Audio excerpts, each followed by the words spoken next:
Alrighty, guys. So this is Firelit and Dark Crazy 23's first podcast. Yo, I what's am up? here with Firelit, and I am Dark Crazy 23. So today we're going to talk about if a zombie apocalypse were to happen right now. I'm at Cam's house, not at my house. So we're going to talk about like if a zombie apocalypse struck just now, just happened. Alarms were alerted, announced on all the TVs that a zombie outbreak has happened. Do you want to go first, or should I go first? I guess I'll go first. Okay, so if a zombie apocalypse were to happen right now at this house, first things first is, well, my mom is here, so we would tell my mom and see what she says. She's kind of boss for that. But if us go against her and both of us agree and she doesn't, I don't really know, but I feel like if she wasn't here, this would be a whole lot better. So let me do it on that side. So we're here. Let's just say that my mom really has to go to the store to get some things for supper, for the weekend, for the week, whatever. And Okay. me and Dark Crazy 23 Would be here alone.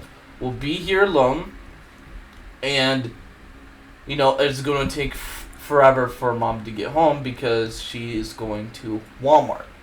Mm-hmm. So that's Yeah. a long time. And let's just say her grocery list is like 50 to 60 items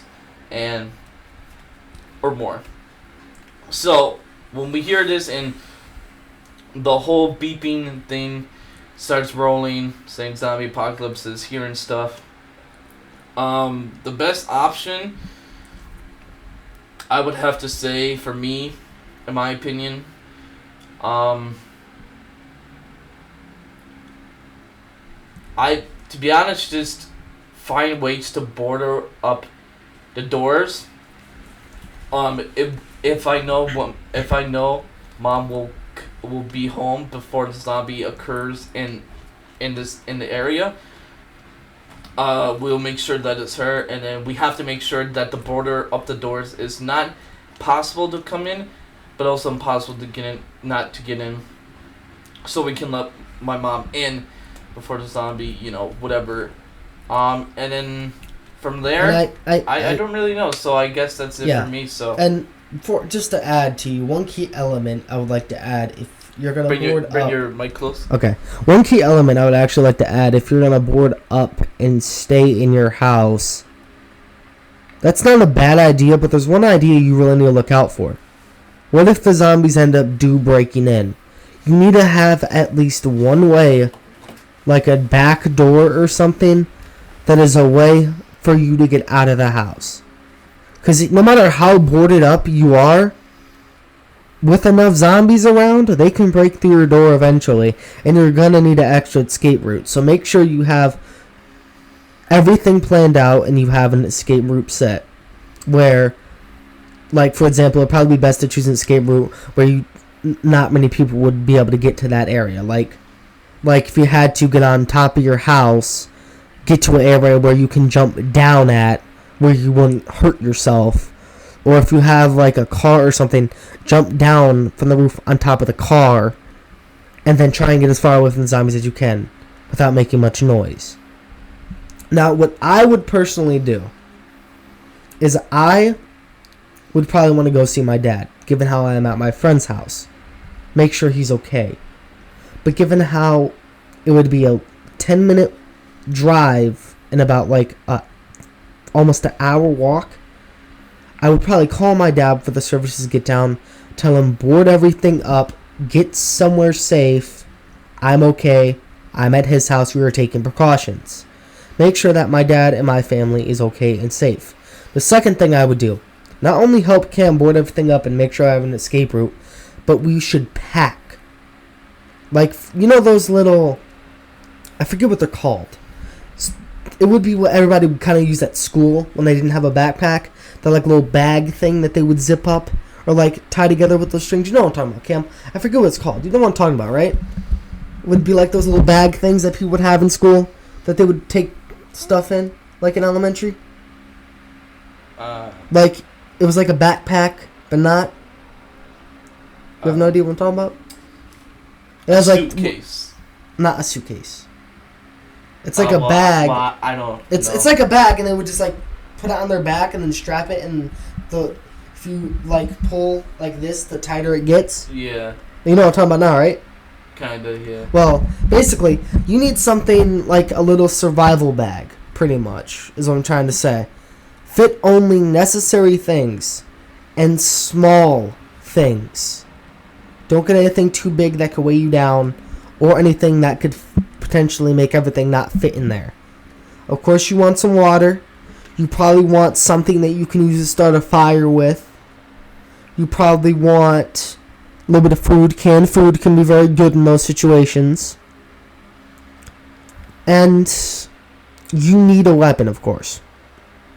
Now, for weapon choices, I would say do not ever use a barbed wire bat or anything similar, remotely close to that, or anything like that. Your face is covered in the microphone. Oh, my bad. Now, here's the reason why I say don't use a barbed wire bat or anything that's wrapped in barbed wire or any spikes, alright? You may think it's just going to whack them and then do a little bit of cutting and hit them away. But that's not going to happen. You're going to hit the zombie with the barbed wire or spiked bat. Then they're going to be stuck in the bat. Their head or wherever you hit them attached at the bat. Meaning they have a grasp on you now. Because they're attached to the bat, which is also held by you. Meaning they can easily catch you off guard and then grab you and bite you and get you. So don't use anything spiked-wise or anything barbed wire-wise or anything like that. If you're going to use a type of gun, a small handgun like a revolver is very good in those situations. They're quick to use, quick to get out, and then quick to fire. And not very loud. But the only downside is the reloads. So I would practice probably reloading with that. And try not to get any danger. I would say a knife or like a sword, a really sharp sword, and some knives would be a good situation to have. Because if you get grabbed by a zombie, you could always get the knife and then stab the zombie in the head and other situations like that. You definitely also want to get maybe like an armored vehicle in a way. You know, modify up a car so it can take some damage. Yeah, so that's gonna be it for this first podcast. We can still talk about a lot of stuff, Cam. I know, but we have more videos to come and to more make. So that's gonna be it for this first podcast. Cam, come on, Cam, come on. Finally, Cam, I'm come a on. beatboxer. Come on, I'm a YouTuber and TikToker, but come on. Sir, please, come on. Alright. Sir, please, come on. And we will see you guys. Sir, please. We will see you guys in the next podcast. Please, sir. All right. Sir, please.